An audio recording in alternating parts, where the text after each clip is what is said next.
écran.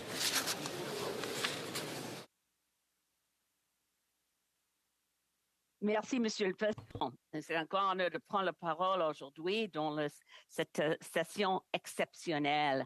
Malheureusement, c'est pas possible pour moi de participer en personne. And because of my... Et parce que je ne peux pas être montée dans un avion à cause de mon accident vasculo-cérébral, vous le voyez cependant que je suis heureusement rétablie, mais cela veut dire que je ne peux pas être là en personne et ça veut dire que je ne peux pas voter, ce qui est vraiment dommage. Je voulais me présenter parce que je voulais m'assurer que tous les éléments essentiels fassent partie de cette élection. C'est essentiel. Si vous vous déplacez dans les coulisses du président, vous verrez les portraits des anciens présidents. Je vous demande de vous arrêter devant le portrait de Lucien Lamoureux, qui a servi jusqu'à 1974. Je pense qu'il était le meilleur président. Il a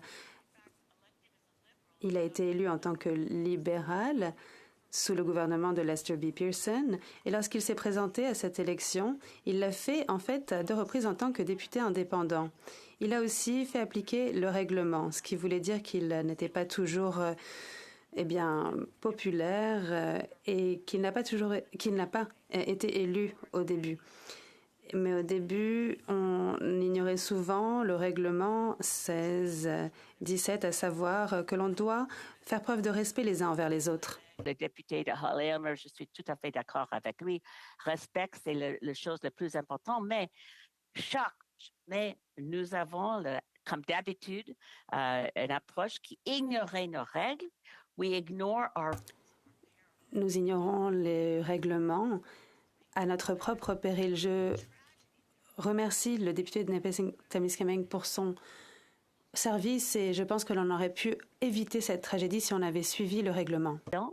Mais nous avons, dans cette case, c'est clair que les règles ont été enfreintes par reconnaître cet homme.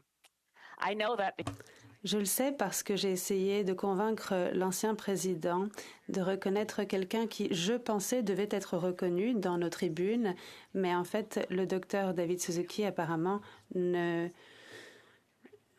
respectait pas cette qualification. Je ne sais pas comment cela est arrivé exactement, mais je suis d'accord, les mots ne sont pas assez. En fait, Irving Abella l'a dit.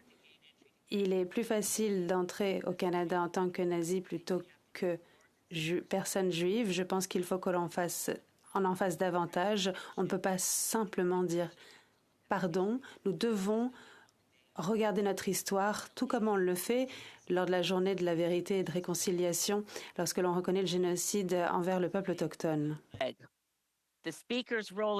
Le rôle du président est essentiel. C'est la seule personne qui peut décider qui prend la parole lors de la période des questions.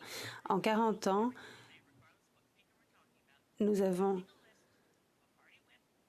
président a brisé les règles en acceptant une liste qui vient du whip des partis et ce système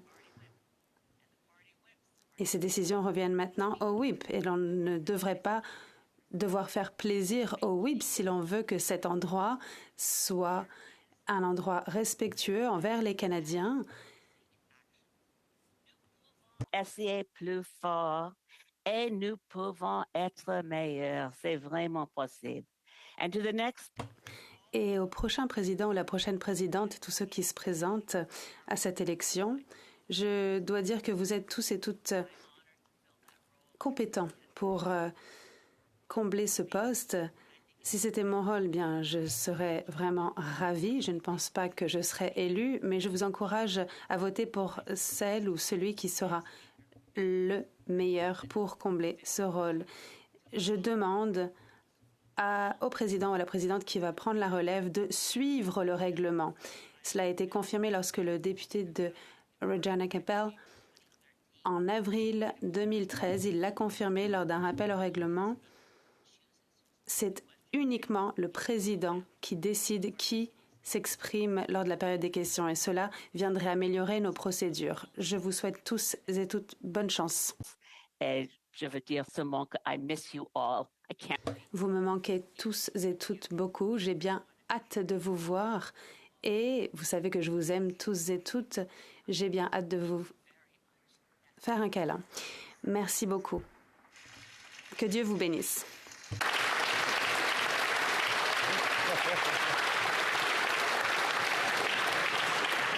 J'invite maintenant Mme Alexandra Mendez, l'honorable députée de Brossard-Saint-Lambert, à prendre la parole.